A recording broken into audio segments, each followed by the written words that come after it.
The kind of girl that you could be down for.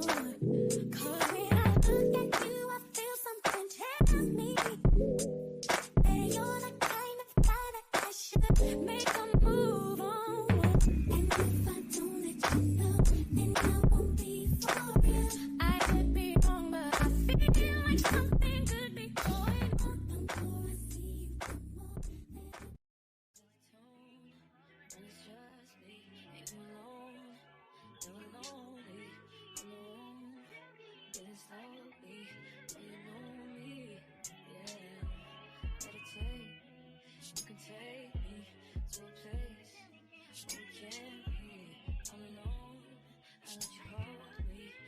Welcome back to Miss Joan Uncut with me, your host, Miss Joan, back with another video as usual.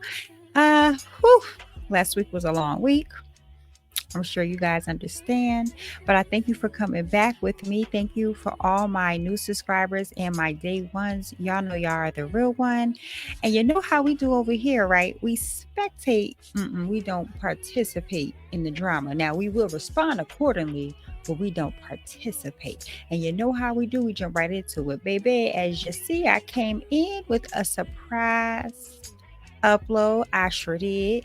So while I was over there being nosy over in Coffee on SeanDavieWay's Coffee, I noticed that he recently just released an interview he did with Sam Jr., who we know is the youngest son of Jaguar Wright.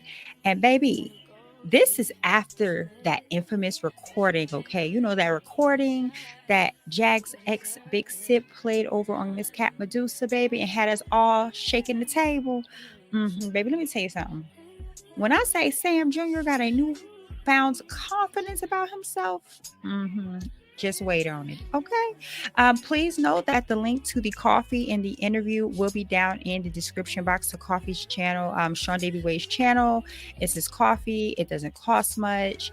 Honey, you have to listen to this interview because I don't think my notes going to do justice. We're going to get into it. So pretty much the interview starts with, this is part 3. Right. And this is, I call the after storm child. So the interview pretty much automatically starts where there is an intro Sean did, baby. It is so good. Right. So it's pretty much like a horror film and it's all about Jaguar. You got to see it. It's called The Monster's Mom. Okay. And it's given like the Exorcist, I'm Evil, Omen vibe. So the interview jumps right into it. Pretty much Sam Jr. explaining how Jag kept him against his will, right? Or kept him against the court order, should I say. And this is when he was 12 years old and how that affected him. He goes on to say that how moving out of Chicago and moving out the apartment in Chicago caused him to become paranoid. And this is when his paranoia started, he says. Sam then goes to explain that he did talk to Jag, right? He did try talking to her, but by Jag inducing panic into him, it made him realize that it didn't matter where he stayed because later on he was eventually going to lose it anyway. Now, if you go back to the interview I did, where Sean did, and I did the commentary where he explains his whole experience when Jag was pretty much arrested for a kidnapping warrant. So then he goes to explain the things that Jag could have done to have helped him in that situation at the time, right? He felt like he could have had a talk. Jag could have had a talk with Sam Sr. You know, they could have had a talk with him, you know, made him feel as though, you know, it would be okay. But Jag didn't do that, right? She induced panic, fear, like she always do, into people to get what she wants. So then Sam goes on to say he pretty much felt as though that if he had stayed in Chicago, he would have finished his 7th and 8th grade, right? And that he would have gotten his good grades and he would have been able to further build on his friendship with his first best friend that he met in Chicago. Okay, and let me tell you something, baby. Let me tell you, you can hear it in Sam's voice after that last call with Jag where he hung up the phone on her ass. He is fed up. Baby, this newfound confidence, you gotta hear this interview. It's his tone. Woo! It was giving me everything. Okay. So then Sam continues to say, you know, But no, right? This didn't happen. He wasn't able to do these things because instead she decided to keep him despite saying anything to his father, right? So he felt that he had rather that Jag told his father that at the time he did want to stay with Jag when they were living in Chicago and he was 12 years old, right? And that then Sean asked him in the middle of the interview, well, did you say things like that? You know, that you would rather stay there with Jag instead of your father? And Sam explains, yes, he did. But it was mostly due to the paranoia that he had got from Jag while staying with her. Okay. So then he continues to say, you know, as a 12-year-old paranoid child who is suffering from, now these are his words, not mine, okay? From a 12-year-old paranoid child who is suffering through losing a safe rock of a home and having the thoughts of feeling like a bad son to Jag, right? And at the time, his grades was dropping, and he wasn't sure how he was going to overcome all of this, what was going on with all the emotions and thoughts that he had in his mind, right? And he said these were thoughts that could have easily caused any person to walk through death door. And due to having these thoughts, that at the time he ended up staying in a hospital for a couple days just so he can calm down. So what it sounds as though, like, at the time life was just going so much for him. It was, you know, stability, and Jag and the father were fighting over him in court. He pretty much got to a place where he had thoughts. Now, he didn't state he did. He said he had the thoughts of wanting to pretty much cause harm to himself, which he did not do, but it did cause him to be in a hospital for a few days.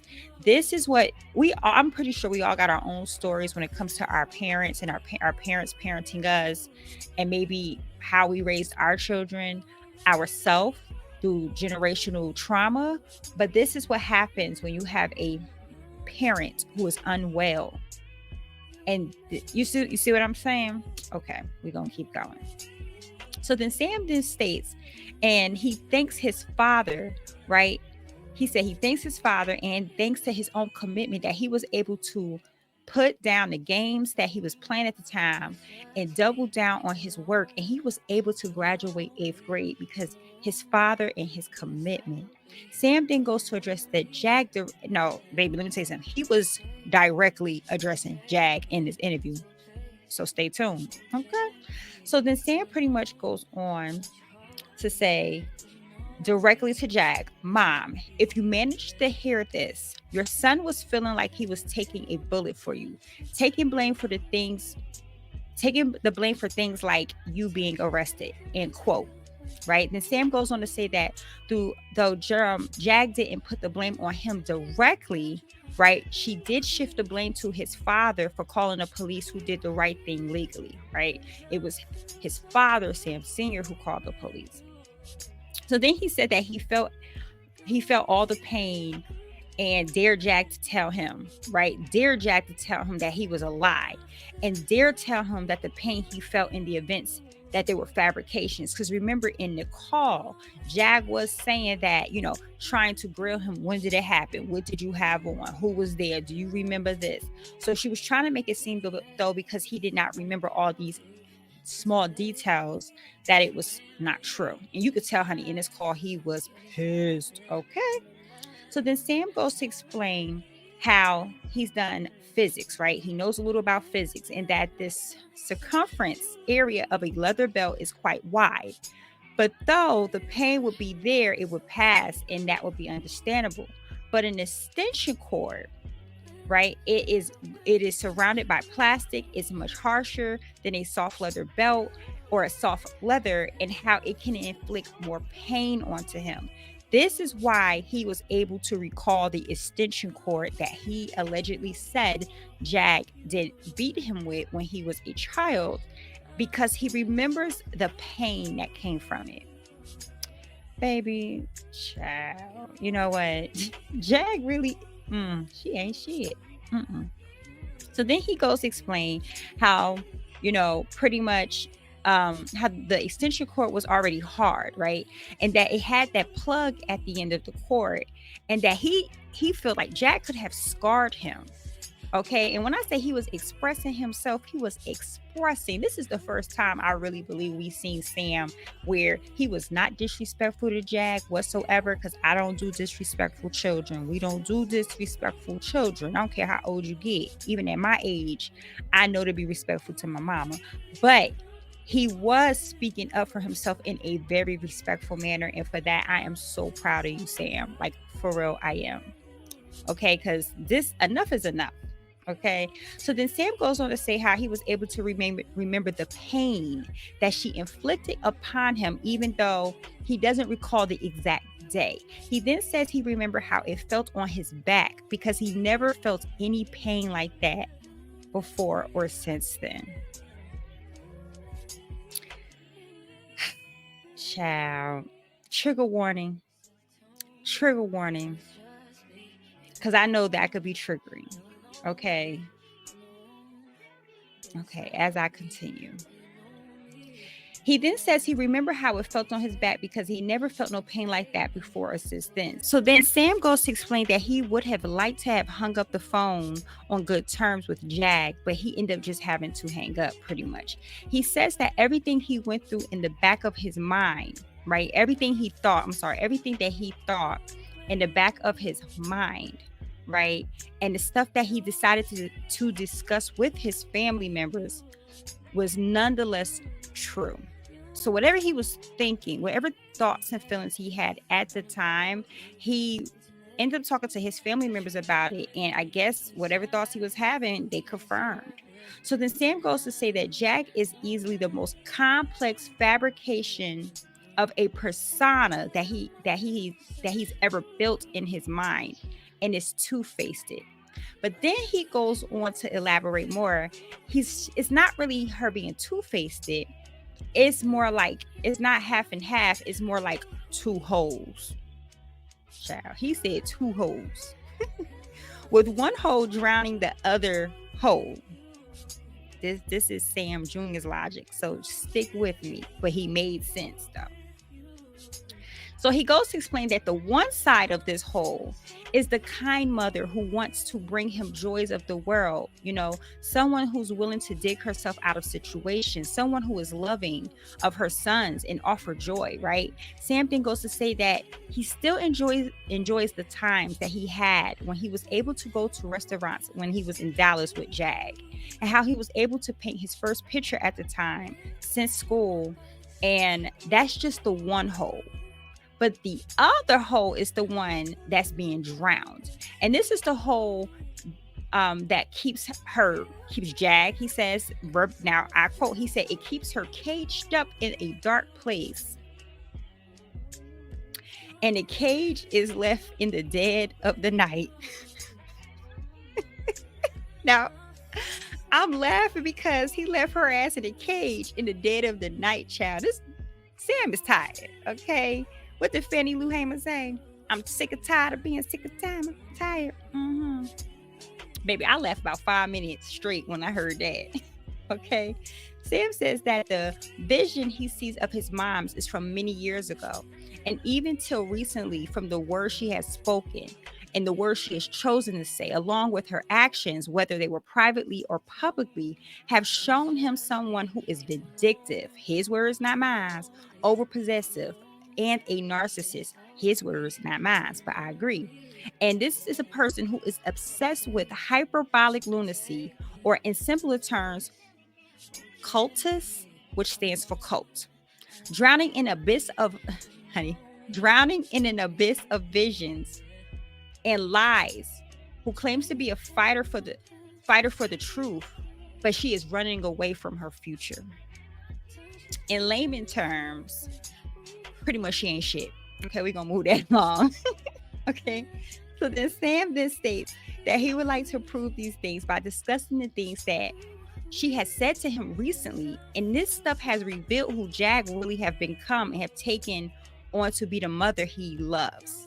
So he's pretty much saying that he's finally no longer making excuses for Jag's behavior, and he's just seeing it for what it is, baby. When I say he's been freed, he's been freed. Okay. So then he first starts with the vindictive part, right? He said, Jag has a behavior that if you make any personal slights against her or deem her to be wrong, she'll pour that bad blood into a cauldron and she will let it brew until you get what's coming to you, like a modern day reboot of V for Vendetta. Then he goes on to say that, Jag proclaimed that, okay, honey, okay, listen to this. I was like, where did TJ come into all of this? Sam then goes to proclaim that Jag told him that TJ was a part of the coalition of Jaguar Wright is over party. Let me repeat that again. TJ was a part of the coalition of the Jaguar Wright is over party. Where is this party and why didn't I get an invite? I'm just saying. And these are the ones, and Sam feel like these are the ones who are on the right side of history. But then he goes more to explain that Jag told him that TJ was a part of all of this all along, right? Sam then goes to say that, if this is not vindictive, he don't know what is, and if you listen to how she speaks to her father or other family members, you can see she's very vindictive. Sam then addresses Jag directly again, stating, for an example, mother, like when I heard that live, he goes on to say that he heard the moment that Jag told his Aunt Shell that she was going to get the C-19 shot and that she was going to get extremely sick and she was going to be dead, gone, RIP. And he goes to say, this is your sister. How can you say this to your own sister? And I concur. I agree. But this is Jag. Anytime Jag get on a panel and start wishing people death, I cringe. Like, I get people can get mad. People will get behind a computer screen and think they're untouchable. But to start wishing death is a bit extreme. That's permanent. And that just doesn't sit right with me. That's just me. So Sam then goes to continue saying, for someone who is about blessings and a good nature of God, to sling death threats is just ugly. Okay. Then Sean went ahead and add, and to wish this at your own sister nonetheless. Sam agrees, right? He said, so he directs Jag again. He says, tell me, Mom, which God do you truly worship? Because the God that he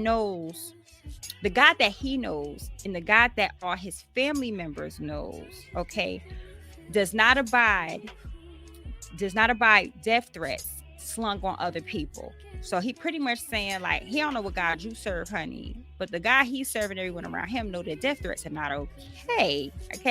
Baby, then Sam hit us with the, hold on, wait a minute, coming closer, lean in, baby. Sam hit us with the, sounds to me that you're being swayed by the devil. I repeat, he said, and I quote, sounds to me that you're being swayed by the devil. I got a question real quick. We do know Jag was in that industry, right? And I was wondering, do anybody know if Jag ever told a story, whether it was true or not, whether she ever sold her soul to the industry? I know people are going to say, well, her career didn't go anywhere, so she couldn't have, but maybe she did, and maybe the devil gave her back and said, no, not this one. Maybe her soul's too damn corrupted. Think about it, my sister and brother. Think about it. You know what I'm saying? Think about that. Okay? And moving right along. So then Sam goes to explain that he did not want to say this openly. He never wanted to say this, or he's not happy about having to say any of these things. And that Jag should know that the devil knows the word of the Lord off the back of his hand. And that is how he knows how to recruit false prophets on his side to sway more God's children on his side. What do Jag be calling herself? The great I am. Even her own son is acknowledging her behavior is very cultish. But I digress. He then says that for someone that claims to have a good character, slinging death threats is a dirty statement, and to say publicly online. Sam feels that is abhorrent. Okay, now he said abhorrent. abhorrent, right? This is expiring disgust and loathing, repugnant. So he goes to say, okay, that this explains and this describes something that is so bad that it is at its lowest low for him. So when he used this word, this is like the lowest of low you can go, right? And he feels like there is no forgiving Jag for saying these things, especially to his aunt. So then Sean adds in that this is why he believes Jag thinks Sam is an AI, right? Because when she heard Sam and Sean speak in the last interview, in Jag's mind, Sam Jr. is now confident, right? And she doesn't recognize it, right? She doesn't recognize this Sam because this is not the Sam she's always been around. She doesn't know how to really accept this, right? And that she is used to the one person that was always around Jag when he was around her. And I agree with Sean. I feel like she's so used to Sam being very his tail tucked between his legs and very obedient, that this is the first time she's seen Sam speak up for himself and do it unapologetically. And this is new for her. So of course her crazy ass gonna say an AI. She couldn't say that he was just being fed. He has to be a computer. Child, that lady. So then Sam pretty much agrees and says that he's not the person Jag wants him to be, and therefore he wasn't that person. And Sam, baby, when I say Sam bust out with this hearty old laugh, he just bust out with this laugh. So then Sean states, even the world was so happy to hear Sam this way, because this is what people pray for. But they realize that Sam will only see it in his own time because he is Jag's son. I agree. Sean then adds, but for the world to hear Sam recognize these things in Jag, because now these are things he can avoid, because now that he's finally acknowledging Jag's behavior, he knows how to move accordingly. Sam then goes to address how Jag is possessive and goes to tell how on a call that they last had, Jag told him relating to Giovanni ashes to meld them to her because she needs to have one of her sons there with her, or both.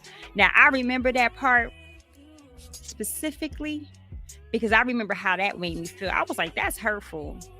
That is like so hurtful to say, with like, since, it was trying to, like, that's what narcissists do. They would try to use one child, and it's crazy she's doing this with a child that's deceased, but this is what they do. They'll use one child against the other child to try to make the child feel bad about themselves, favor one child over the other on purpose. And that's what she was doing. That's a narcissist move right there, right? And so he pretty much says, this is all where she pretty much asked him to send the ashes to her, right? Because she felt like, well, I want one of my sons with me. But then you suddenly hear Sean goes, excuse me, right? You just hear out the blue, excuse me. Sam then says that, well, this is not what she said verbatim, but he was pretty much paraphrasing what Jag was saying to him. And then he goes to say that if he was going to, that Jag told him that he was going to believe his father, his aunt, and all those people who were against her, that this would be the last time they would speak to each other. I remember her saying that too. Sean then asked in a low tone, so are you going to send those ashes? And Sam, baby, let me see. Sam instantly was like, no, oh, hell no. I quote, no, oh, hell no. I did not send no ashes. And then baby Sam mumbled, what the fuck? He was like, what the fuck? And then he caught himself and was like, excuse me. And baby, I was like, oh shit, Sam over there cursing. Baby, he over it. So in a very stern voice, Sam let it be known, no, I did not send no ashes to her, nor did I ever consider to do so. I know that's right. Then Sean adds that she knows what she did to them and she know how you feel about them. Sam addresses again Jag directly, saying, yeah, Mom, I'm pretty sure you know this by now, but in case it's blinked out of your mind, which it should not be, Sam did not like Jag going about Dallas, spreading the ashes of his brother around and pouring it on herself as it was a spiritualistic thing in public. This is his words, not mine. He adds, no matter what you say to clean it up, you spread it, my brother's ashes out in the open, and every ounce that was spreaded out is another ounce of my brother that's just left out in the air. Sam goes to say that the others were right all along when they didn't want to do the cremation because they knew how Jag was. Sam then goes to explain that Jag is being overpossessive, right? This is how he explains how Jag is overpossessive. And it's pretty clear that she wants to keep his brother with her, so to have some resemblance of her son. And then he says, notice how she said her son, not Giovanni, but her son. So I guess this is his way of showing in the words and how she uses her words that she's being possessive. Okay. So then he feels like, because the Giovanni he knew, baby, I gotta listen to this, and that he remembered the very last good memory he had of his brother before, I guess, his brother passing, that he remembered his brother, I guess, where, his brother was going to play some games with him. This was in DeSoto, Texas in 2016. His words, not mine. And he said he remembered that day because around that time because Jag and Giovanni argued all the time, right? And they had arguments, and Jag was trying to get him out the place so that he could be on his own and be his own person. So I'm thinking, was Jag putting him out? Was that what that was all about? And is this how he ended up on the street? Possibly. Child, you gotta be careful throwing your kids out, because the streets, let them streets raise your kids. So then Sam pretty much addresses Jag again, saying, by the way, Mom, let me ask you a question.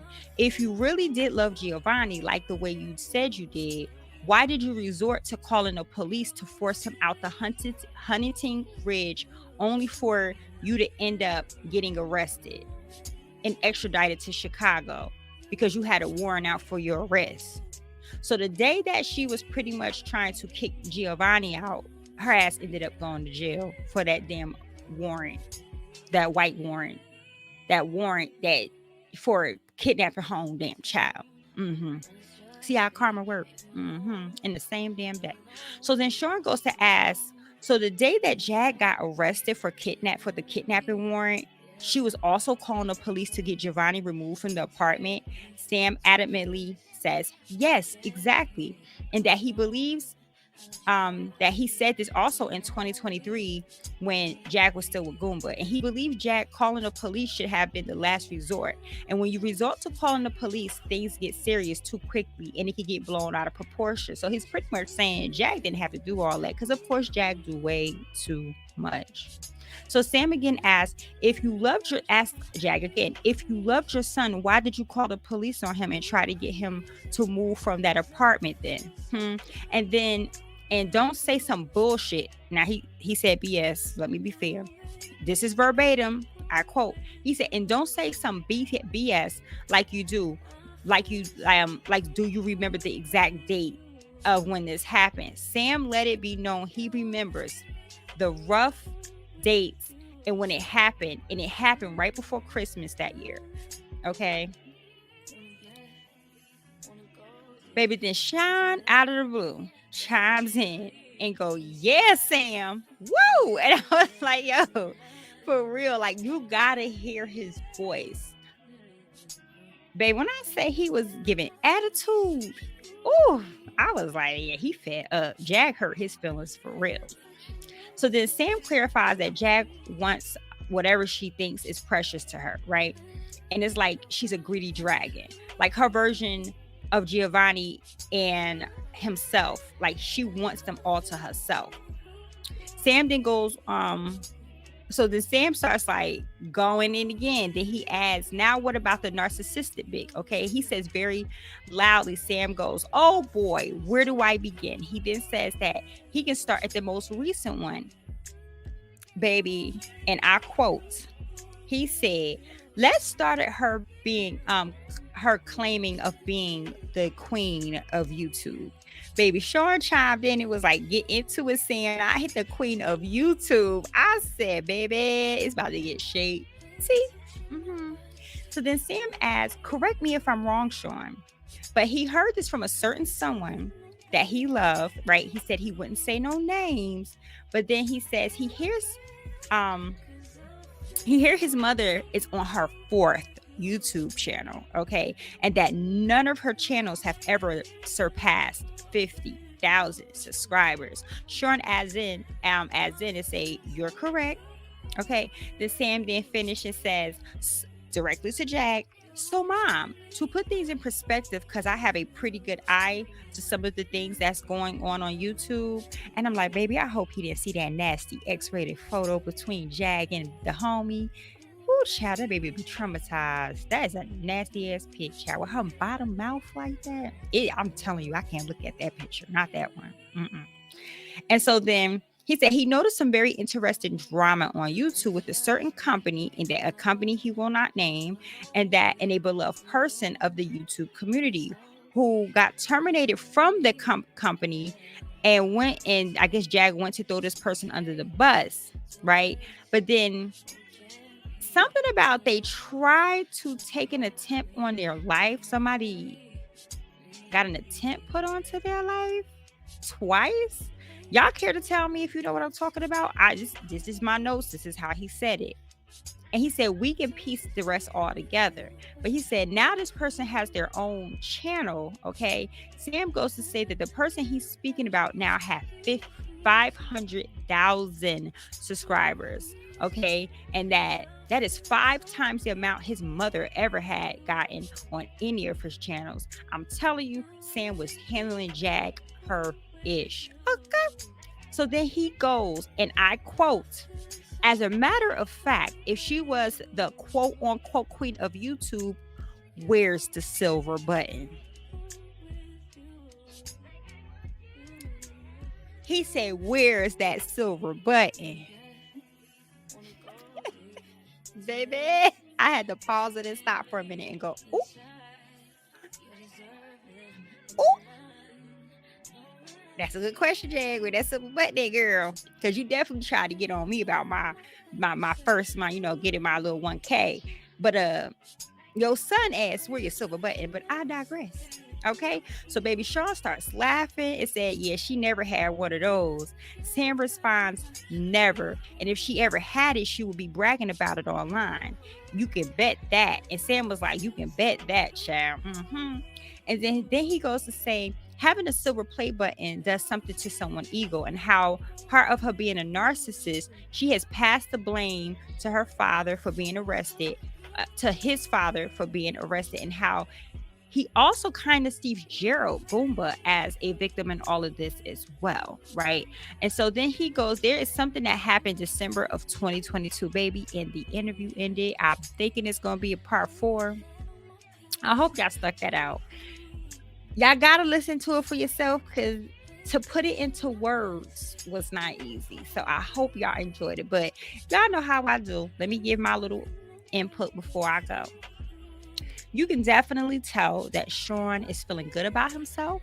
You can tell him having a job, him having some money in his pocket, him having more stability, baby, him trying to get into the service. No, we're not going to say try. We're going to speak it into existence for him. Him getting into the Navy? Right? No, the Air Force. Him getting to that Air Force is going to happen. Whatever's going on in his life, you can tell he is feeling good about himself, as he should.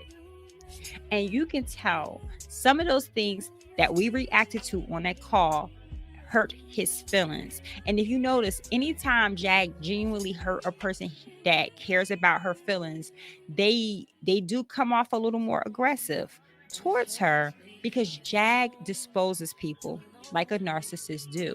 As long as Jag got a new bunch of supply, she don't care about nobody else.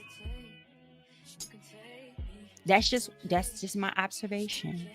And I'm so proud of Sam Jr., not for no other reason other than he's finally accepting things for what they are. He's finally allowing himself some time to be upset and to deal with what's going on with his mother.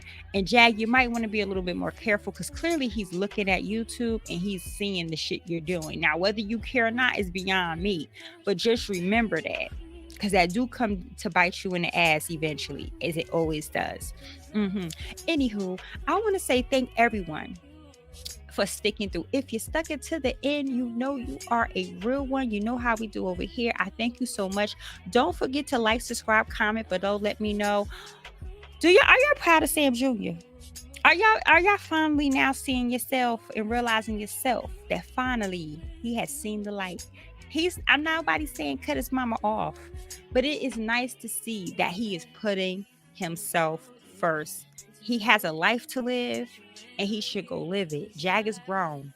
She'll be all right. But you know how we do over here? Thank you so much for watching. I hope everyone have a blessed rest of their week and smooches.